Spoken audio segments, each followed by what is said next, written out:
Okay guys, meron kaming deep cleaning dito na Samsung Wobble, no?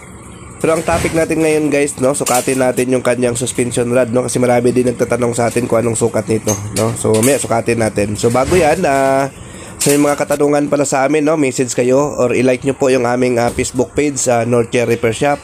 Kung kayo po ay may katanungan guys about automatic washing machine, message lang po kayo dyan guys para mas mabilis namin kayong ma-replyan, no? I-like nyo po yung ating Facebook page para updated rin kayo sa mga videos namin dyan, no? So ayan. So nandito na po tayo guys, no? So nakakalas na ito guys, no? Kasi deep cleaning namin ito. Ito ay Samsung Wobble. So ito ay common na ginagamit ng ating mga kababayan, no?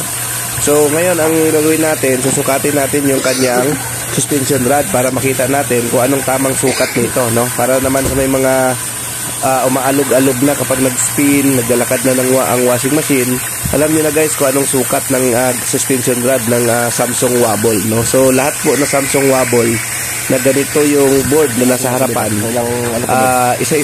isa lang yung sukat nila, no? So ayan guys, ayan, susukatin natin. Meron tayo ditong metro. Susukatin natin guys, no? Sukatin natin siya para malaman natin kung anong sukat nito, no? So ayan guys, no? So ayan. Ayan. So ang kita natin dito guys, ayan, no. So ang sukat nito guys is 54 cm, no? 54 cm. No, kung kayo po ay magpalit guys, 54 cm po ang sukat nito, no? Or 54.5 pwede rin, no? Pero mas maganda kung 54 cm. So yun talaga ang correct na sukat diyan, no? So ayan, so sana makatulong yung video na ito, no, sa mga nagtatanong ng sukat ng suspension rod ng Samsung Wobble. Okay, bye. Bye-bye.